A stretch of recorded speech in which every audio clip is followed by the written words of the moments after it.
She needed a Christmas date. Her billionaire boss asked her to fake it with him. Hello everyone. Before we begin today's story, I have a small favor to ask. Please hit subscribe and turn on the notification bell so you never miss our channel's new videos. It is quick, free, and the best way to support us in bringing you more dramatic stories. Your support means the world to us. Where are you watching from? Drop your city or country in the comments below. Thank you very much. Now, let us return to our main character. Christmas lights glow softly across the city, but inside a quiet office on the 32nd floor, there is nothing festive about the way she exhales. The clock on her computer reads 6:47 in the evening. Everyone else has already gone home. She is still there, seated at her desk, staring at her phone as if it might deliver a miracle. It does not. Instead, her screen lights up with another message from her mother. "So, what time are you bringing him on Christmas Eve?" She does not reply. Her fingers hover over the screen, then lower slowly. Outside the window, snow drifts past glass towers worth more than her entire lifetime of paychecks. Inside, her chest tightens. She never meant for the lie to grow this big.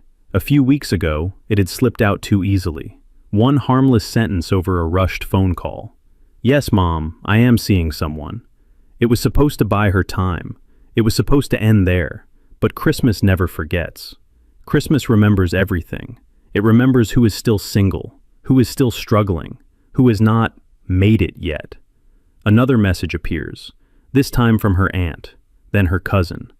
"You are finally bringing him, right? We cannot wait to meet him. He must be special if you have been hiding him." She closes her eyes. She is 30, successful on paper, exhausted in reality, and very much alone. She has no boyfriend, no date, and definitely no man to walk beside her into a living room full of judgment, wrapped in holiday cheer. She stands, grabs her coat, and exhales through her nose, trying to steady herself. That is when a voice speaks behind her. "You are still here." She freezes. Slowly, she turns. He stands a few feet away, jacket over one arm, expression unreadable, tall, composed, the kind of man who never rushes, because time seems to wait for him instead. Her boss, the billionaire CEO. She did not hear him come in. "I am sorry," she says quickly. "I was just finishing up." His eyes flick briefly to the phone still clutched in her hand. He does not ask. He rarely does. Silence is his favorite language. She forces a smile that does not quite reach her eyes. "Everything all right?" he asks. For a split second, she almost lies again. Then her phone buzzes once more, as if exposing her. "I need to leave," she says, a little too fast. "Family stuff. Christmas." Something shifts in his expression, not curiosity, recognition. "I see," he says. She nods, embarrassed by how small her voice sounds in such a large office. "They think I have a boyfriend." He raises an eyebrow slightly. "Do you?" She shakes her head before she can stop herself. There is a pause, a long one. The city hums below them. Snow continues to fall. Somewhere far away, someone laughs. Then he speaks again, calm and deliberate. "How long do you need him for?" Her heart skips. "What?" "A boyfriend," he clarifies. "For Christmas." She stares at him, certain she misheard. He takes a step closer, lowering his voice, not unkind, but firm. "If you need a Christmas date," he says, "pretend it is me." The words hang in the air, impossible and unmistakable. Her boss, her billionaire boss, standing in front of her, offering a solution that feels completely unreal. She opens her mouth, but no sound comes out. And just like that, the lie she tried to escape becomes something far more dangerous. The elevator ride down feels longer than usual. She stands alone, arms folded tightly across her coat, replaying his words over and over in her mind. Pretend it is me, not a joke, not a tease, a statement. Calm, controlled, as if he had just offered a business solution to a minor inconvenience. By the time she steps out into the cold, the city has already wrapped itself in Christmas. Store windows glow. Couples laugh, bundled together, their breath fogging the air. Somewhere, a bell rings. Somewhere, a family is whole. She walks past all of it. Her phone vibrates again. This time, she answers. "Yes, Mom," she says quietly. Her mother sounds cheerful, almost triumphant. "We finalize Christmas Eve dinner. Everyone is coming. Your aunt, your cousins, even your grandmother. And of course, she adds, lowering her voice just enough to sting, we are all very excited to finally meet him. Her grip tightens on the phone. Yes, she says. I know. You will bring him, right? Her mother presses. You said you would. She looks down at the sidewalk, at the thin layer of snow already collecting around her shoes. She imagines the living room back home, the questions, the looks, the careful smiles that always seem to hide disappointment. Yes, she says again. I will. When the call ends, she stands there for a long moment, letting the cold seep in. She tells herself she should turn around, go back upstairs, tell him no, laugh it off, apologize for the misunderstanding. But she does not, because this is not just about Christmas. This is about every holiday she has ever spent proving she is fine when she is not. Every promotion that was never enough. Every success that still came with the question, but when will you settle down?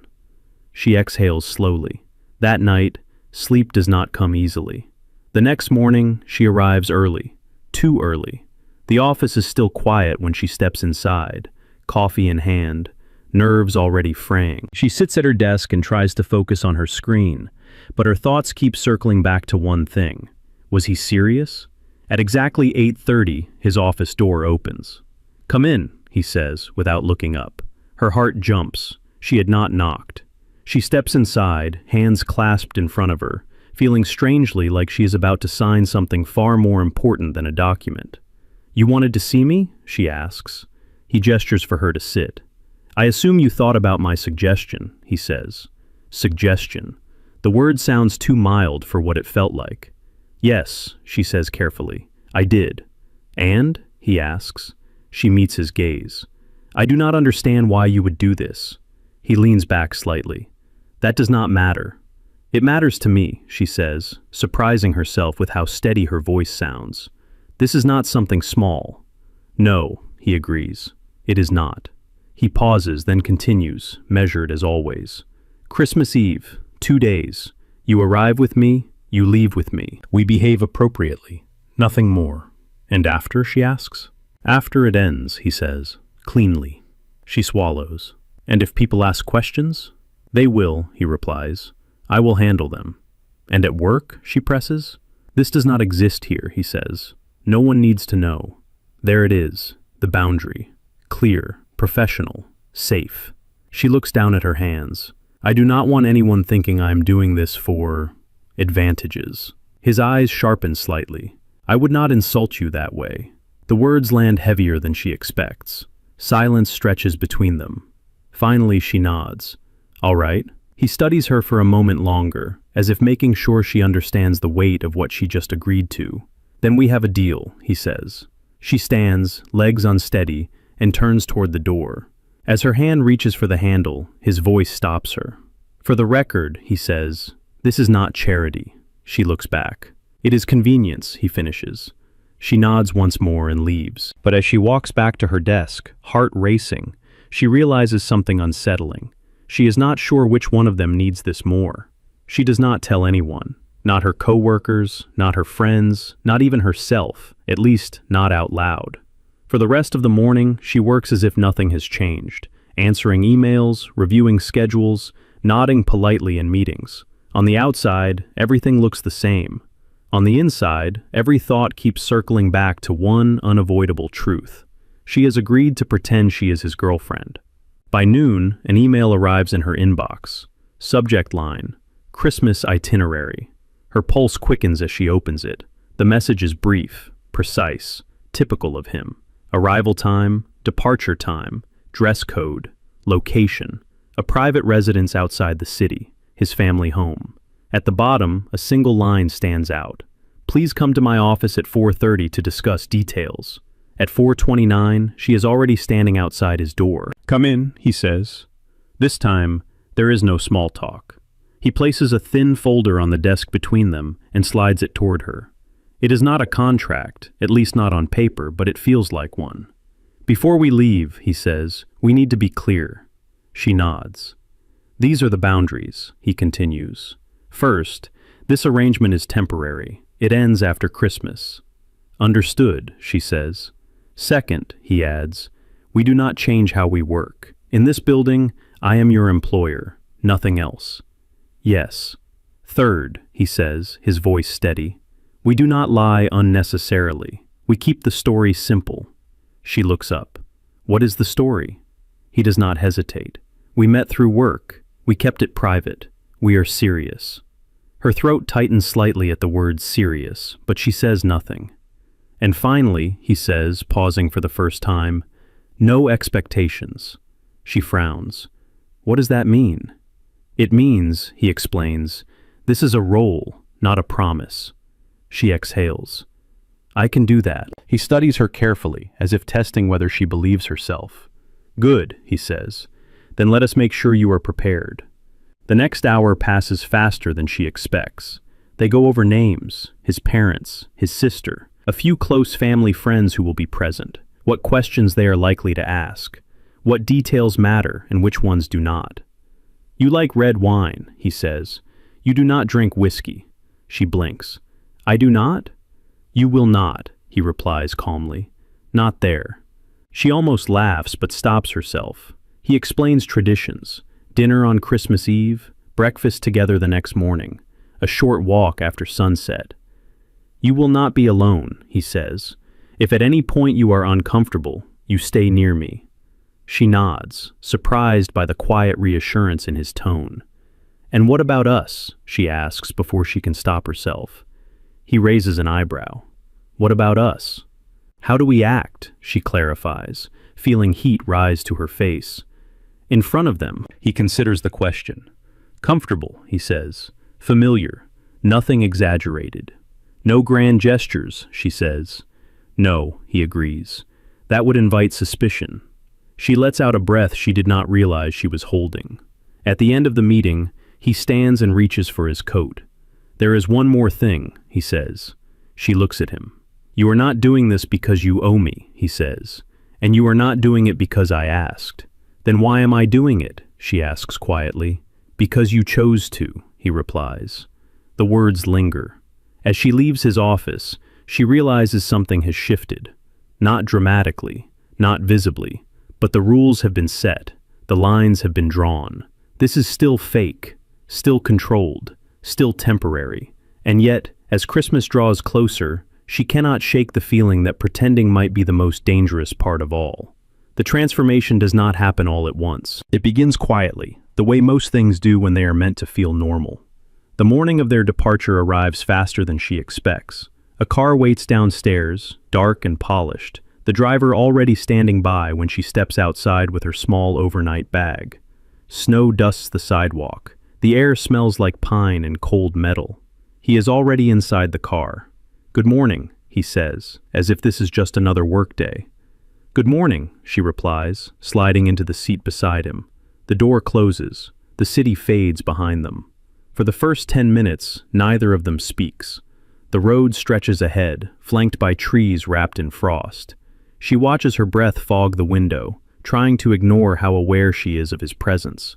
Not imposing, not distant, simply there. You can relax, he says at last. We are not performing yet. She lets out a soft laugh. I did not realize how tense I was until you said that. You will get used to it, he replies. They arrive at the house just after noon. It is not a mansion in the way magazines portray them. It is large, yes, but understated. Warm lights glow behind wide windows. Wreaths hang on the doors. There is smoke curling from a chimney. It is beautiful, she says honestly. He nods. It is home. Inside, everything smells like cinnamon and evergreen. A woman greets them at the door, smiling politely, her eyes immediately flicking between their faces, searching for cues. This is her, he says simply, the one I told you about. The word one lands heavier than she expects. The woman smiles wider. We are so glad you could come. She returns the smile, hoping it looks natural. Over the next few hours, she learns quickly. She learns when to speak and when to listen. She learns that his mother watches details closely. She learns that his sister is curious, but kind. She learns that people here are not impressed by money. They are impressed by ease. And slowly, she finds it. He does not hover. He does not direct her. When someone asks how they met, He answers once, calmly, then lets her add what she wants. When she hesitates, he fills the silence without drawing attention to it. At one point, she reaches for the wrong glass. Without a word, he switches his with hers. It is such a small thing that it nearly takes her breath away. Later, as the afternoon light fades, she steps outside onto the back porch to catch her breath. Snow crunches beneath her shoes. The sky is pale, almost lavender. "You are doing well," he says, joining her. "I am trying not to overthink," she admits. "You are succeeding," he replies. "They like you." She looks at him. "And you?" A pause. "I trust you," he says. That feels more dangerous than liking. Dinner that evening is louder, stories, laughter, the clink of silverware. At one point, his hand settles at the small of her back, light and brief, as he guides her past a crowded doorway. The touch lingers long after it ends. She catches herself wondering if anyone notices the way her shoulders relax when he is near. Later, alone in the guest room, she sits on the edge of the bed, staring at the ceiling. Her reflection in the mirror looks the same, but something beneath the surface feels altered. This was supposed to be pretending, yet nothing about the way the day unfolded felt forced. Down the hall, she hears him laugh. It is softer than the one he uses at work. Real. She lies back slowly, heart unsteady. Tomorrow is Christmas Eve, and she is no longer sure where the role ends and she begins. Christmas Eve arrives, wrapped in sound. Laughter spills from the living room. Glasses clink. Someone hums along to an old holiday song, playing softly in the background. The house feels fuller than it did the night before, as more relatives and close friends gather for dinner. She adjusts the sleeve of her sweater, steadying her breath before stepping back into the room. This is the part she did not prepare for. The table is long, polished, already crowded with dishes and people. She takes her seat beside him, close enough that their knees almost touch. He leans in slightly, just enough to be natural. "You are all right," he murmurs. She nods. At first, the questions are harmless. How long have you two been together? Where did you go on your first trip? What do you like most about him? She answers carefully, honestly where she can, vaguely where she must. He fills in gaps smoothly, never correcting her, never contradicting her. They move like a practiced pair, even though they are not. Then his aunt speaks. "So," she says with a polite smile that does not quite reach her eyes, "what do you do exactly?" The room quiets slightly, not completely, just enough for the question to feel heavier. She feels it, the familiar tightening in her chest, the moment when people decide whether she belongs. "I work in operations," she says, "project coordination, logistics." "And before that?" the aunt presses. She hesitates. Before that, she worked late nights. Before that, she struggled. Before that, she was never quite impressive enough. "I worked my way up," she says simply. The woman nods, then glances at him. "That must be convenient," she says lightly. "Working for him." The implication hangs there, unspoken but sharp. She feels heat rise to her face. She waits. Part of her expects him to step in. He does not. Instead, he remains silent, watching her carefully. Something inside her steadies. "It is not convenient," she says calmly. "It is challenging. I was hired because I was qualified, not because of who I am sitting next to tonight." The room stills. She continues, voice even. "And if I were not, I would not be there." A beat passes. Then his sister smiles. "That sounds like him," she says. "He does not tolerate incompetence." A few people chuckle. The tension loosens. The aunt nods, retreating. "Of course, I meant no offense." She smiles politely. "None taken." Under the table, his hand finds hers. It is not dramatic. It is not possessive. Just a quiet acknowledgement. Later, during dessert, another guest laughs and says, "You must feel lucky. Not everyone gets this life." She meets the woman's gaze. "I feel grateful," she replies. "But I also know this life is not borrowed. It is shared." This time he looks at her. Really looks. After dinner, as people move toward the fireplace, his mother pulls her aside. "I can see why he chose you," she says softly. Her throat tightens. "Thank you." Across the room he watches them, unreadable. When their eyes meet, he nods once. Not as her boss, not as her partner in a lie, but as someone who just watched her stand alone and choose herself. And for the first time since this began, She realizes the role is no longer protecting her. She is protecting it. The house grows quieter as the night deepens. One by one, conversations fade. Chairs scrape softly against the floor. Someone turns down the music. Outside, snow continues to fall, slow and steady, blanketing the world in white. She steps into the kitchen to help clear the last plates, but his mother gently waves her away. "You have done enough," she says with a warm smile. "Go sit, enjoy the evening." She nods, grateful, and slips out through the back door instead. The cold air hits her cheeks immediately. She pulls her coat tighter and walks a few steps into the yard, letting the silence settle around her. The lights from the house glow behind her, soft and golden, like a promise she is not sure she deserves. Footsteps crunch in the snow. "You disappeared," he says. "I needed air," she replies. He stops beside her, close enough that she can feel the warmth from his coat. Neither of them looks at the other at first. They stand side by side, facing the dark stretch of trees beyond the yard. "You handled tonight well," he says quietly. She exhales. "I did not expect to." "They respect you," he continues. "That is not easy to earn here." She turns to him then. "You let me answer on my own." "Yes," he says. "Why?" she asks. He considers the question longer than usual, because stepping in would have implied you needed saving. The words sink in. They stand there in silence again, the kind that feels heavy but not uncomfortable. "Can I ask you something?" she says. He nods. "Why do you hate Christmas?" she asks. His jaw tightens almost imperceptibly. "I did not say I hated it." "You do not enjoy it," she replies gently. "That is different." He looks out at the snow. "It reminds people of what they expect," he says finally. "Family, warmth, belonging." "And you do not believe in those things?" she asks. "I believe they are temporary," he says. "People leave, traditions change. It is easier not to attach." She studies his profile, the calm control he carries so naturally. "That sounds lonely." He does not deny it. "My father loved this house," he says after a moment. "He believed gatherings like this mattered. After he died, it felt like we were all pretending for his sake." Her chest tightens. "So you kept coming anyway?" "Yes." "For your family," she says. "And because leaving would have been noticed," he adds. She smiles faintly. "You and I have that in common." He looks at her. "Being noticed?"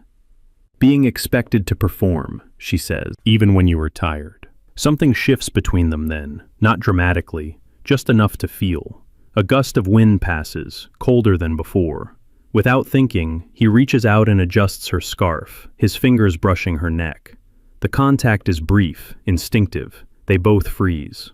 "I am sorry," he says immediately, stepping back. She shakes her head. It is all right. But her heart is racing. They walk back inside together, slower than before. At the doorway to the guest rooms, they stop. "Tomorrow," she says softly. "This ends." "Yes," he agrees. "And after that," she continues, "we go back to normal." He nods again. Neither of them moves. "Thank you," she says finally, "for tonight." He meets her gaze. "Thank you for choosing to stay." She watches him walk away, disappearing down the hall. Alone in her room, she sits on the bed and presses a hand to her chest, trying to slow her breathing. This was supposed to be pretending, but somewhere between the silence, the snow, and the things they did not say, the line has begun to blur. And she knows, with a certainty that unsettles her, that tomorrow will change everything. Christmas morning arrives quietly, too quietly. The house no longer hums with voices or clinking dishes. Sunlight filters through the windows, pale and cold, reflecting off the snow outside. She wakes early, fully dressed within minutes, heart already heavy with a sense of ending. This is the day it is supposed to stop. Downstairs, conversations are polite but subdued. Breakfast is shorter than the day before. People begin to gather coats, exchange hugs, make plans to leave. The warmth of Christmas Eve lingers, but it feels fragile now, like something that will dissolve the moment it is touched. She stays close to him, just as they agreed, until she does not. It happens quickly. A family friend pulls her aside near the doorway, smiling too brightly. "You seem lovely," the woman says, "but I was surprised." Surprised? She asks. That he finally brought someone, the woman continues, especially someone from work. The words land sharply. Before she can respond, another voice joins in. So it is true, his cousin says, not bothering to lower his tone. You are his assistant. Operations coordinator, she wants to correct, but it does not matter. And now his girlfriend, the cousin adds. That is quite a promotion. A few heads turn. She feels the room shift. I earned my position, she says evenly. The cousin chuckles. I am sure you did. That is when she sees him across the room, speaking with his sister. He notices the tension immediately. Their eyes meet. She waits for him to come over. He does not. Instead, his sister says something quietly to him. His expression changes. Not anger, calculation. Moments later, she hears his voice behind her. That is enough, he says, calm but firm. This conversation is over. The cousin shrugs and walks away. Relief washes through her. Brief, fleeting. Then she hears the next part.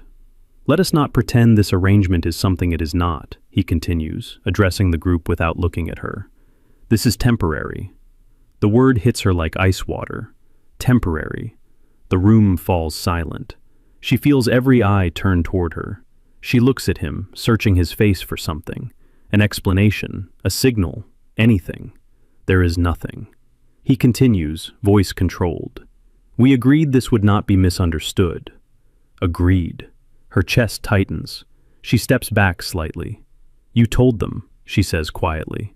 I clarified, he replies. Without me, she says. A pause. This is my family, he says. I handle things my way. Something inside her breaks then, not loudly, not visibly, but completely. I see, she says. She turns and walks toward the door, ignoring the concerned looks, the murmurs behind her. Outside, the cold air feels sharp against her skin, grounding her in a way nothing else can. Footsteps follow. Wait, he says. She turns, eyes bright but steady. Do not. He stops. You were right, she continues. This was a role, and I forgot that for a moment. That is not fair, he says. No, she replies. What is not fair is pretending I was protected when I was not. I stepped in, he says. When it was already too late, she answers. Silence stretches between them. This ends today, she says. Just like you said. She hands him the scarf he lent her, careful not to touch his fingers. For what it is worth, she adds softly. I believed you when you said this was convenience. That was my mistake. She walks away before he can respond. Inside the house, Christmas fades back into what it has always been for her. A reminder, not of what she has, but of what she is never supposed to want. She leaves before noon. The car ride back to the city is silent. Snow blurs past the window, but she barely notices. Her phone remains face down in her bag. She does not check it. She already knows there will be messages, explanations, carefully chosen words meant to smooth what should not be smoothed. By the time the skyline appears, she has made a decision. This ends cleanly, like he wanted. The following days pass in a haze of routine. Work resumes. Meetings continue. Emails pile up. On the surface, everything returns to normal, except nothing does. He does not speak to her unless necessary. She does her job flawlessly, refusing to give anyone a reason to question her professionalism. They move around each other like strangers who share a history neither is willing to acknowledge. On the third day after Christmas, an invitation appears on her calendar. Mandatory attendance, company holiday gala, rescheduled due to weather. She stares at the screen. Of course. That evening, the venue glows with light and glass and muted music. People arrive dressed in elegance and confidence, their laughter echoing against marble floors. She steps inside, composed, careful, every inch the capable professional she has always been. She does not expect to see him immediately. He stands near the center of the room, speaking with board members, posture impeccable. When their eyes meet across the crowd, something unreadable flickers across his face. She looks away. The program begins. Speeches, applause, toasts. She listens without really hearing, her attention pulled tight by the tension she feels rather than sees. Then he steps onto the stage. The room quiets. This year, he begins, voice steady, has been defined by performance, growth, discipline, standard words, safe words. Then he stops. But tonight, he continues, I want to speak about something we rarely acknowledge. People shift in their seats. Integrity, he says. The kind that does not announce itself. The kind that stands firm when it would be easier to stay silent. Her breath catches. There is someone here tonight who embodied that, he says, gaze lifting to the crowd. Someone who was judged quickly, incorrectly, and who responded not with defensiveness, but with dignity. A murmur ripples through the room. He looks directly at her. I failed her, he says plainly. The room stills completely. I allowed convenience to override courage, he continues, and I regret it. Her heart pounds. This company does not reward proximity, he says. It rewards merit, and anyone who suggests otherwise does not speak for me. Whispers break out. He steps down from the stage and walks toward her. Every eye follows. When he stops in front of her, he does not lower his voice. I was wrong, he says, and I am sorry. Silence surrounds them. This is not part of any agreement, he continues. There is no arrangement left to protect, only the truth. Her hands tremble slightly, but she keeps them at her sides. You do not owe me this, she says quietly. I know, he replies. That is why I am doing it. He turns to the room once more. For clarity, he says, there was no transaction, no promotion, no benefit, only my failure to stand where I should have. He looks back at her. I will not ask you to forgive me, he says, but I needed to say this. The music resumes softly. Conversations restart, cautious and subdued. She exhales slowly. This is not the grand gesture she imagined. It is better. It is unprotected, unscripted, real. She meets his gaze one last time and nods, not in acceptance, but in acknowledgement. For the first time, he has chosen her, not as a role, not as a convenience, but as a person worth standing for. The gala ends quietly. No applause follows her as she leaves. No dramatic music swells. Just the soft hum of conversations resuming, and the steady rhythm of her heels against the marble floor as she walks out into the cold night. Outside, the city feels different, not warmer, not brighter, but clearer. She breathes in deeply, letting the air fill her lungs, grounding herself in the present. For the first time since Christmas began, she is not running from anything. Behind her, a door opens. I hoped you would not leave yet, he says. She turns slowly. He stands a few steps away, no entourage, no distance, just a man who looks more uncertain than she has ever seen him. You said what you needed to say, she replies. Yes, he agrees, but I did not ask what you needed. She studies him. And if I do not know the answer? Then we can start there, he says. Silence settles between them, softer than before. I meant what I said, he continues. There is nothing left to protect, no family watching, no board listening, no agreement. She nods. I know. And still, he adds, I would like to see you. Not because I need a solution, not because it is convenient. She waits. Because I choose you, he finishes. The words hang there, unadorned. I will not step into something unclear again, she says calmly. I will not pretend. Neither will I, he replies. She considers him for a long moment, measuring not his words, but his stillness. The way he does not reach for her, the way he does not rush. All right, she says finally, one step at a time. Relief crosses his face, subtle but unmistakable.